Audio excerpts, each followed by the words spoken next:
Assalamualaikum Huzur tercinta.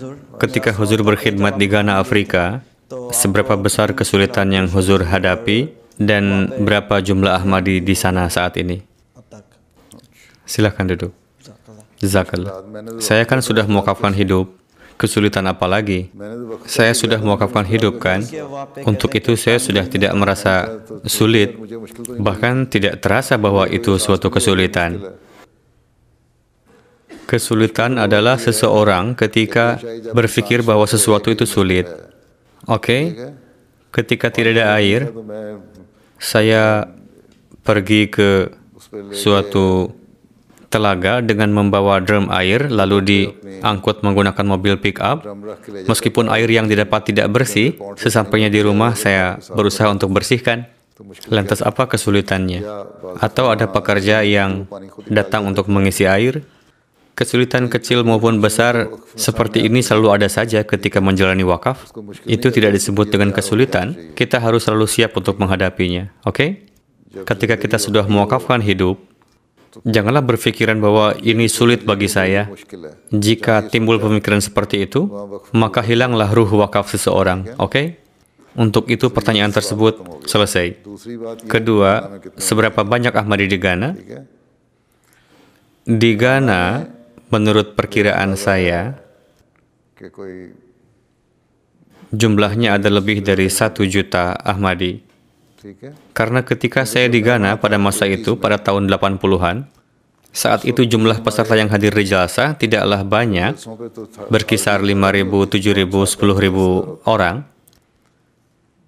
Namun ketika dilakukan sensus pada tahun 81 dari pemerintah, orang-orang yang menyatakan diri sebagai Ahmadi dalam sensus tersebut, menurut sensus pemerintah, jumlahnya 300.000 pada tahun 80-an.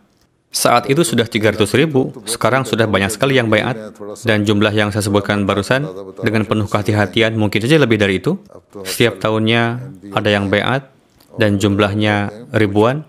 Adapun 15, 16, 20 tahun yang lalu, baiat juga cukup banyak, namun karena berada di pelosok-pelosok, untuk itu tidak dapat dilakukan hubungan dengan baik dengan mereka, sehingga ada di antaranya yang hilang, atau tidak ada kontak. Ada juga yang ditakut-takuti oleh Maulwi. Namun ketika saya mengadakan mulakat dengan para mubalighin pada tahun 2003, setelah terpilih sebagai khalifah, saya instruksikan kepada para mubaligh agar melakukan kontak lagi dan meraih mereka kembali jika ada yang sudah hilang.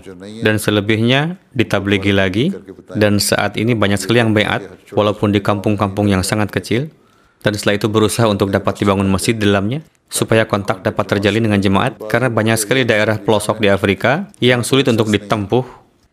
Terkadang posisinya di hutan-hutan yang hanya dapat ditempuh dengan mengendarai sepeda, tidak dapat ditempuh dengan kendaraan.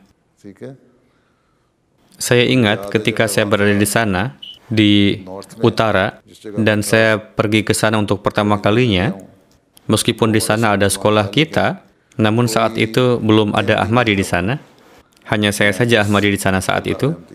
Setelah itu saya memasukkan seorang anak ke suatu sekolah, lalu ada datang lagi satu orang Ahmadi, jumlahnya menjadi 3, lalu ada mubalik lokal, kemudian istri dan anak saya datang.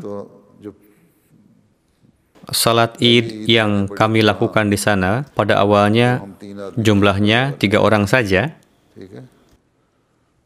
namun di sana terdapat bangunan gereja Katolik yang cukup megah, sedangkan di tempat tinggal saya masih menggunakan lentera karena belum ada listrik, sementara mereka memiliki generator sehingga dapat mengalirkan listrik, juga dilengkapi dengan fasilitas seperti motor dan lain-lain, sementara kita masih menggunakan sepeda saat itu.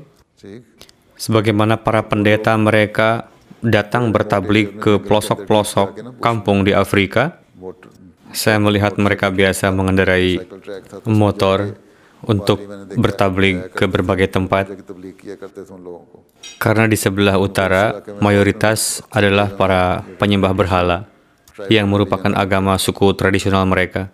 Seperti itu kondisi kita pada masa itu. Namun sekarang dengan karunia Allah Ta'ala, di sana sudah berdiri jemaat. Di daerah-daerah yang terdapat umat Muslim dan juga penyembah berhala, yakni Muslim yang menentang, bukan Ahmadi. Namun sekarang para ulama besar mereka banyak yang sudah masuk ke dalam jemaat. Dan dengan karunia Allah Ta'ala, masjid kita besar-besar di sana. Terdapat masjid kecil di sebuah kota bernama Tamale, jaraknya 70 mil dari tempat tinggal saya. Saat itu maksimal bisa menampung 100 jamaah sholat.